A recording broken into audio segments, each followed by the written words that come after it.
Hola a todos, yo soy Ángel Gutiérrez, el médico jurista, y en este video responderé. ¿Un amparo de un juez federal en México puede lograr que un hospital obtenga mejores condiciones para la atención de sus usuarios? Si es tu primera vez en el canal, te explico que cada 10, 20 y 30 de mes estaré subiendo videos donde analizo jurídicamente el acto médico. Recientemente, con la malaventurada pandemia, hubo muchas noticias sobre trámites de amparos, por falta de equipo de protección, por resguardo de grupos vulnerables, y quizás no sepas lo que es en sí un amparo. Te lo explicaré antes de pasar a la gran pregunta que te hice al principio. Un amparo, dicho en forma técnica, es un medio de control de la constitucionalidad, convencionalidad y legalidad de normas y actos de autoridad que se sigue en forma de juicio.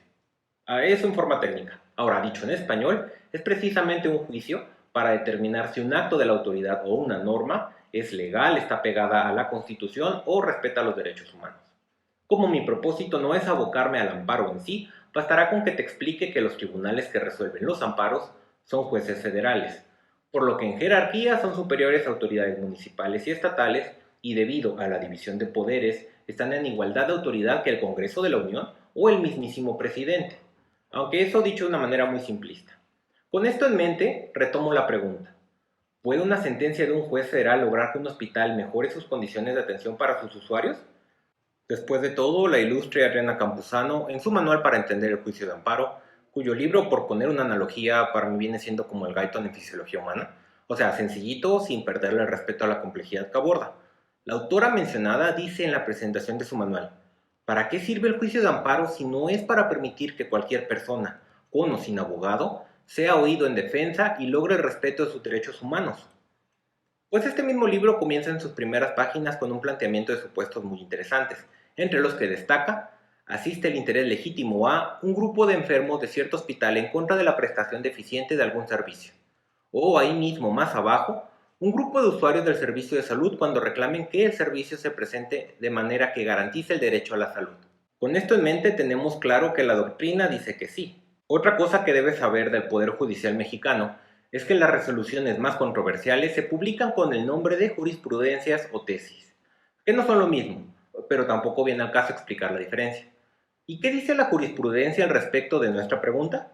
También, el Poder Judicial de la Federación se ha posicionado respecto al derecho a la protección a la salud con una dimensión individual y social.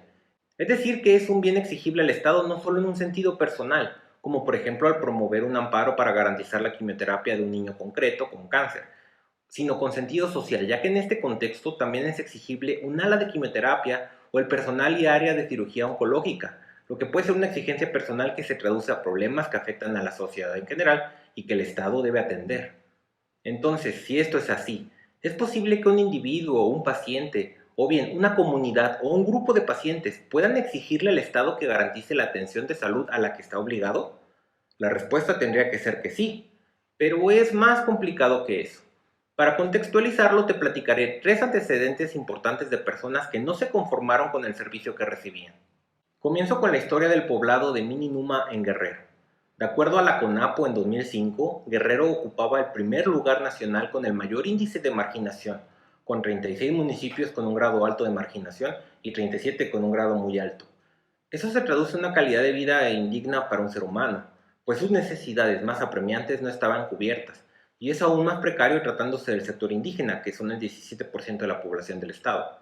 Si bien la carencia era de carácter general, destacó un centro de salud en la cabecera municipal de Metlanoc, que se hallaba asentado en dos vagones de tren, sin servicio de agua, drenaje ni luz.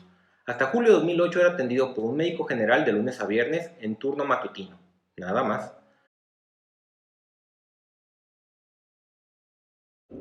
Metlatonoc ocupaba en 2005 el tercer lugar en el estado y sexto a nivel nacional en grado de marginación, 17.398 habitantes con el 76% sin haber terminado la primaria, apenas 1% de las viviendas con agua, electricidad y drenaje y el 80% con piso de tierra.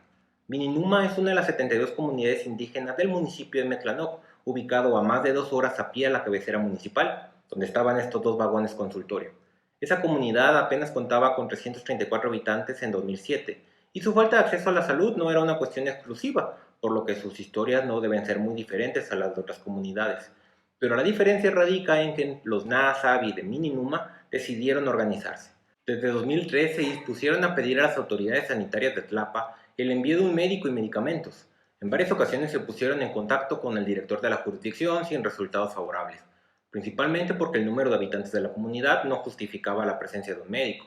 Desde julio de 2005, la autoridad sanitaria negó oficialmente a los habitantes el acceso a la salud en su propia comunidad, basados en la distancia a media hora hasta la cabecera municipal, donde estaba su centro de salud montado en 2 vagones.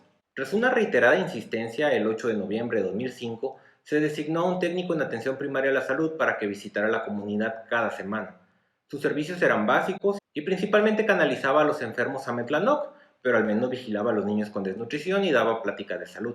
En 2006 se manifestó que el TAPS no tenía un lugar adecuado para atender a los enfermos, por lo que el director de la jurisdicción le prometió a la comunidad que si construían una casa de salud, enviaría a un médico. La casa de salud fue construida, pero supuso un reto enorme. Irónicamente, en noviembre de 2007, que la terminaron, el TAPS dejó de asistir. Al acudir a una comisión con el director de la jurisdicción para pedir al médico y medicamentos, este les dijo que no contaba con personal y que nada podía hacer. Se le reclamó por no cumplir con su palabra y la negación del director generó indignación, sintiéndose burlados por la autoridad. Sin embargo, habían pedido apoyo al Centro de Derechos Humanos de la Montaña Tlachinoyan en mayo de 2007. Durante 3 meses, este centro se dedicó a visitar la comunidad regularmente para documentar las carencias y las constantes violaciones al derecho a la vida, a la salud, al desarrollo y a la no discriminación.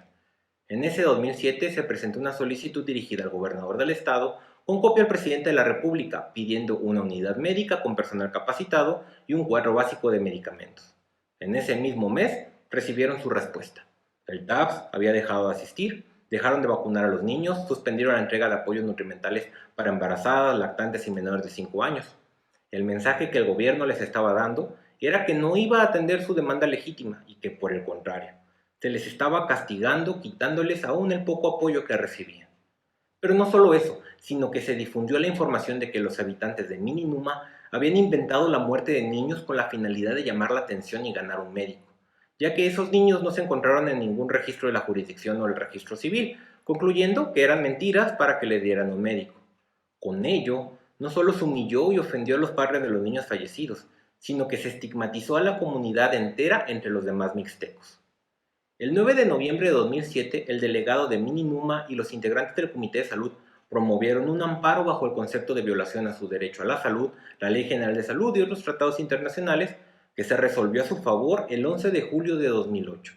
Simultáneamente hubo una cobertura mediática en la que se logró que medios estatales y nacionales publicaran notas de la comunidad, logrando que incluso la alta comisionada de las Naciones Unidas para los Derechos Humanos visitara la región de la montaña en Guerrero, además de que el entonces presidente Felipe Calderón visitara Metlatonoc. La cobertura mediática obligó al presidente a pronunciarse públicamente, prometiendo a través del secretario de Salud Federal que enviaría médicos, no solo para la cabecera municipal, sino también para Mininuma. Por su parte, los funcionarios estatales estaban reticentes a cumplir la orden presidencial, ante algo que calificaron como privilegio o capricho. La demanda se retrasó porque los informes constitucionales se retrasaron en 6 ocasiones, pero finalmente se resolvió ordenando que a la Casa de Salud de Mininuma se le proporcionen los elementos básicos para su buen funcionamiento y se cumpla con la cartera de servicios itinerantes de acuerdo al MIDAS. Y, como el Centro de Salud de Metlatonoc no cuenta con las condiciones mínimas, es necesario contar con el inmueble establecido, que en realidad funcione como centro de salud y que cuente con los elementos y servicios para su buen funcionamiento, sin que para el caso las autoridades sanitarias de Guerrero puedan alegar falta de presupuesto, pues se trata de un motivo injustificable para cumplir con un imperativo constitucional. El segundo caso, más reciente, comienza en 2007, esta vez en el Instituto Nacional de Enfermedades Respiratorias, cuando un comité interno presentó una moción para desarrollar un proyecto denominado Remodelación y Equipamiento del Servicio Clínico 4, contando con un presupuesto de 61 millones de pesos. Ese proyecto fue presentado considerando que el INER hospitalizaba a cerca de 170 pacientes al año con VIH y complicaciones pulmonares derivadas, y las instalaciones no cumplían con las recomendaciones de la OMS, tomando en cuenta que su estancia hospitalaria era en promedio de un mes. Por ello, se requerían mecanismos de contención para evitar la sobreinfección de estos pacientes, y la remodelación pretendía llevarlo a cabo. Sin embargo, el INER solicitó al comité que sustituyera el proyecto porque remodelar supondría dejar de atender a los pacientes por al menos un año en aquella ala, por lo que sugirió un proyecto denominado Construcción y Equipamiento del Servicio Clínico para Pacientes con VIH-Sida y coinfección por enfermedades de transmisión aérea, conocido como Pabellón 13. El comité aceptó la sustitución, pero debía planearlo primero, porque no tendría el mismo costo una remodelación que una construcción. En 2008 se elaboró la planeación del proyecto, pero su costo era de 302 millones de pesos, lo que impidió que se llevara a cabo. Debido a ello, varios pacientes del INER se organizaron para promover un amparo, reclamando, entre otras cosas, la omisión de materializar el proyecto conocido como Pabellón 13 y la omisión de autorizar los recursos necesarios para tal fin. Los quejosos manifestaban que estas omisiones les impedían el acceso al goce del más alto nivel de salud, que las autoridades responsables violaban su derecho a la salud al no destinar el máximo de recursos para construir el proyecto, con lo que violaban también su derecho a la vida, ya que debido a su enfermedad, VIH-Sida, estaban expuestos a infecciones oportunistas, y se les discriminaba por cuestiones económicas, ya que no contaban con los medios para acudir a hospitales privados y recibir la atención adecuada, lo que evidenciaba que el Estado no había adoptado medidas para prevenir, reducir y eliminar las condiciones que generan discriminación en la práctica. El asunto le dio vista a un juez de distrito que les negó el amparo, por considerar que no se les discriminaba, ya que recibían atención y medicamentos gratuitos, por lo que no tenían necesidad de ir a una institución privada. También el juez sostuvo que el disfrute del más alto nivel posible de salud se entiende como un derecho a lo posible, y en ese contexto no era obligatorio conceder prerrogativas exclusivas como la construcción de un área para la población infectada de VIH-Sida que acuda al hospital. También se enfatizó que aunque se demostrara la necesidad del proyecto, no se traducía en una obligación para su ejecución, pues su derecho a la salud estaba protegido, ya que continuaban siendo atendidos y dados de alta en las instalaciones del INER tal y como estaban. Inconformes con dicha resolución, los quejosos interpusieron un recurso de revisión. El Tribunal Superior que atendió esta revisión solicitó a la Suprema Corte de Justicia de la Nación que conociera del tema, pues la decisión que tomara podría repercutir en un grupo vulnerable como son los pacientes VIH-Sida y se requería analizar el alcance e implicaciones de su derecho a la salud. Igual como vimos en el video de hace 10 días, la Suprema Corte es buena, pero no rápida. Hasta el 14 de mayo de 2012 aceptó ver el caso, porque no había un precedente al respecto, y debía definir el alcance del concepto jurídico disfrute al más alto nivel posible de salud física y mental. El caso fue analizado y resuelto en sesión pública el 15 de octubre de 2014. Entre otras cosas, se resolvió que el Estado mexicano está obligado a adoptar medidas hasta el máximo de los recursos que disponga para lograr progresivamente, por todos los medios apropiados, la plena efectividad de los derechos humanos. Es decir, que si bien su actividad está limitada por el presupuesto, el Estado debe responder en un plazo razonablemente breve. La obligación del Estado no se limita al acceso igual y oportuno a los servicios básicos de salud, sino al tratamiento apropiado con las mejores condiciones de calidad de atención. Lo anterior, operante para cualquier condición similar que pudiera darse, y en concreto al caso del pabellón 13, la Corte especificó que los quejosos no reclamaban no haber recibido atención médica por el instituto responsable, sino que las condiciones de infraestructura no eran las adecuadas para el tratamiento de los pacientes hospitalizados. El mismo INER fue el que reconoció que no se contaban con los estándares de calidad para proteger a los usuarios y al propio personal. Después de todo, la idea de la remodelación o construcción había sido suya. Por mayoría de 3 votos se resolvió que las autoridades responsables debían tomar las medidas adecuadas para salvaguardar el derecho humano vulnerado para que los portadores recibieran tratamiento médico, evitando el riesgo de contagio de alguna otra enfermedad, por lo que dejaba a consideración del INER la medida que resultara más conveniente, si remodelar el servicio clínico 4 o construir el pabellón 13, pero que en cualquiera de los dos casos debía garantizarle a los quejosos una atención de calidad en algún otro hospital del sector salud donde recibieran esa atención adecuada. El tercer caso es el menos conocido. Es el mío. El hospital donde trabajo, como muchos hospitales del país, ha tenido carencias de personal desde siempre. Y como en muchos hospitales del país, debido a la emergencia sanitaria, esta carencia de personal se agudizó. Ni tardo ni perezoso, carrera de derecho para qué te quiero, el 23 de junio de este año promovió un amparo indirecto, requiriendo que a mi hospital se le otorgara el personal médico y de enfermería necesarios. Y es que, oigan, lo que muchos de nosotros no tomamos en cuenta como personal de salud es que también podemos ser pacientes. Se nos suele olvidar que nuestra familia, amigos y conocidos son usuarios de los servicios de salud, y en este contexto de la pandemia, consideré más imperativo que nunca que debíamos tener la plantilla completa de personal. No solo por evitarnos doblar turnos, sino por si, en mi caso, llegáramos a necesitarlo en calidad de pacientes. Mi demanda fue admitida al segundo juzgado federal del estado de Chihuahua en el expediente 665-2020. Al admitir la demanda, el juez me envió a resguardo domiciliario fallando de oficio, debido a que yo mismo soy personal vulnerable padeciendo asma. En efecto, pese a que padezco asma, había decidido quedarme a sacar la chamba, y es ese mismo riesgo que estaba corriendo el que me motivó a pedir el personal que siempre nos ha faltado. Para cuando se llegó la fecha de audiencia incidental, el hospital no había presentado aún su informe justificado, por lo que el tribunal falló a mi favor, o eso había creído, al menos. Porque con posterioridad me doy cuenta que el representante legal de la institución promueve un recurso de revisión al fallo. En dicho recurso, además, se presentan argumentos como los que ya vimos anteriormente, que soy el único que se queja, que soy un mentiroso porque no tengo asma y solo quería irme a resguardo, que el servicio no se ha detenido en ningún momento, y hace un reproche interesante. Dice, y con ello admite, que la carencia del personal está limitada por el presupuesto y que no había reclamado en mi demanda al Congreso del Estado. ¿Por qué considero el amparo que estoy promoviendo como un antecedente importante en la materia? ¿Solo porque yo lo promuevo? Es mi video y yo hablo de lo que se me da la gana. Tiene todo que ver con los casos anteriores. Y es que deliberadamente no se los dije, pero al menos para 2011 el gobierno del estado de Guerrero no había dado cumplimiento a la sentencia del caso Mininuma. Y al menos para el 2015 se estaban levantando firmas para pedirle a Mercedes Juan, entonces secretaria de Salud, que construyera el pabellón 13, a pesar de que la mismísima Suprema Corte de Justicia de la Nación había dado un fallo favorable. Con estos antecedentes en mente, me propuse ampliar mi demanda, y es la ampliación lo que la hace un caso trascendente.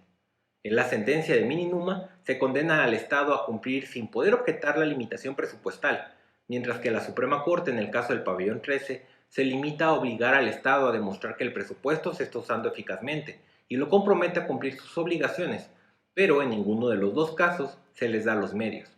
Si un juez sentencia al Estado a algún mandato para el cual debe hacer alguna inversión, es justo y razonable que también le otorgue lo necesario para invertirlo, porque la experiencia nos dice que una sentencia sin los medios es menos que nada. Resulta, algunos quizás lo sepan, pero el Seguro Popular calculaba los presupuestos estatales en base a la afiliación de derechohabientes. Oh sí, esa es la razón por la cual los afiliadores iban hasta las casas. Por favor, renueva tu póliza. Pero el INSABI ya no afilia, ergo el INSABI ya no calcula un monto, por lo que la cantidad que el INSABI destina es completamente arbitraria. La única regla es que esa cantidad no sea menor al ejercicio anterior. Bajo esa lógica, la cifra que la Secretaría de Hacienda y Crédito Público contempla para entregarla a los estados es perfectamente debatible, cuestionable, impugnable. Así que en eso consiste mi ampliación, en que la cantidad que se destina al estado de Chihuahua en materia de salud debe incrementarse, no solo para garantizar el cumplimiento de la sentencia en mi caso, sino para garantizar también una adecuada atención en salud en general por parte del Estado. Y este es mi argumento. La cantidad fijada el año pasado no contemplaba la pandemia, no sabíamos qué iba a pasar, y lo sabroso comenzó apenas a mitad de este año, y la realidad nos indica que el dinero del presupuesto ya se acabó o está por, lo que significa que con una cantidad medianamente superior a la que estamos gastando este año, no será suficiente para rifárnosla al 2021. La ampliación de mi demanda ya está en el juzgado, pero sigo esperando su acuerdo. Aunque la doctrina, la jurisprudencia, la Constitución y los tratados internacionales señalen que un justiciable puede exigirle al Estado mejores condiciones para la atención de salud, la realidad es otra. Si mi ampliación es desechada, dando por hecho que la hice sólida, significaría entonces que las leyes en este país son letra muerta, al menos en lo que se refiere a que el Estado cumpla con sus deberes. Pues eso ha sido todo. Yo soy Ángel Gutiérrez, el médico jurista. Nos vemos en una decena para abordar un tema diferente en este canal, donde analizamos jurídicamente el acto médico. Si te ha gustado este video, suscríbete porque en un mes procuro dar una actualización, no solo de mi caso, sino también de Mininuma y el pabellón 13, pues he preguntado por transparencia sobre el estado actual de estos casos. Mientras tanto, primum non nocere.